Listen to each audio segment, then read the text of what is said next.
السلام علیکم۔ علقمہ نے بیان کیا کہ میں عبداللہ بن مسعود رضی اللہ تعالی عنہ کے ساتھ جا رہا تھا۔ آپ نے کہا کہ ہم نبی کریم صلی اللہ علیہ وآلہ وسلم کے ساتھ تھے، تو آپ صلی اللہ علیہ وآلہ وسلم نے فرمایا اگر کوئی صاحب طاقت والا ہو تو اسے نکاح کر لینا چاہیے، کیونکہ نظر کو نیچی رکھنے اور شرمگاہ کو بدفعلی سے محفوظ رکھنے کا یہ ذریعہ ہے، اور کسی میں نکاح کرنے کی طاقت نہ ہو تو اسے روزے رکھنے چاہیے، کیونکہ وہ اس کی شہوت کو ختم کر دیتا ہے۔ صحیح بخاری حدیث نمبر 1905۔ عبداللہ بن مسلمہ قامبی نے بیان کیا، ان سے امام مالک نے، ان سے نافع نے، اور ان سے عبداللہ بن عمر رضی اللہ عنہما نے بیان کیا کہ رسول اللہ صلی اللہ علیہ وآلہ وسلم نے رمضان کا ذکر کیا تو فرمایا جب تک چاند نہ دیکھو روزہ شروع نہ کرو، اسی طرح جب تک چاند نہ دیکھ لو روزہ موقوف نہ کرو، اور اگر ابر چھا جائے تو 30 دن پورے کر لو۔ صحیح بخاری حدیث نمبر 1906۔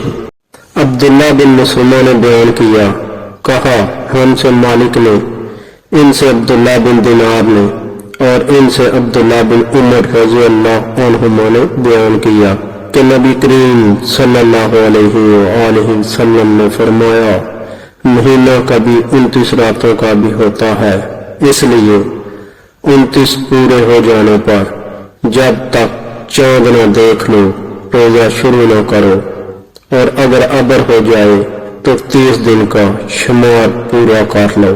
صحیح بخاری حدیث نمبر 1907۔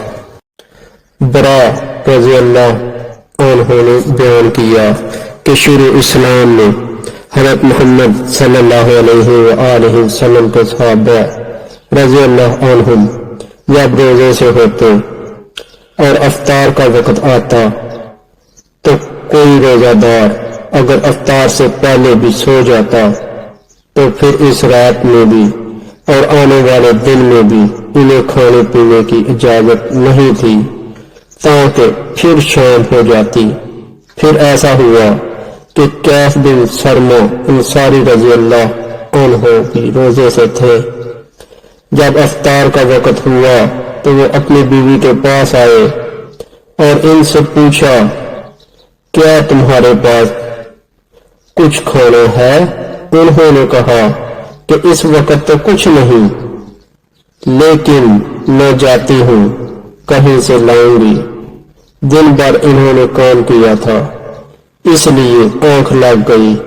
جب بیوی واپس ہوئی اور انہیں سوتے ہوئے دیکھا تو فرمایا افسوس تم محروم ہی رہے، لیکن دوسرے دن وہ دوپہر کو بے ہوش ہو گئے۔ جب اس کا ذکر نبی کریم صلی اللہ علیہ وآلہ وسلم سے کیا گیا تو یہ آیت نازل ہوئی، حلال کر دیا تمہارے لیے رمضان کی راتوں میں اپنی بیویوں سے صحبت کرنا۔ اس پر صحابہ رضی اللہ عنہم بہت خوش ہوئے اور یہ آیت نازل ہوئی، کھاؤ پیو یہاں تک کہ ممتاز ہو جائے تمہارے لیے صبح کی سفید داری، صبح صادق سیاہ داری، صبح کاذب سے۔ صحیح بخاری حدیث نمبر 1915۔ عبدالعزیز بن صہیب نے بیان کیا، انہوں نے کہا کہ میں نے انس بن مالک رضی اللہ عنہ سے سنا، انہوں نے بیان کیا کہ رسول اللہ صلی اللہ علیہ وآلہ وسلم نے فرمایا سحری کھاؤ کہ سحری میں برکت ہوتی ہے۔ صحیح بخاری حدیث نمبر 1923۔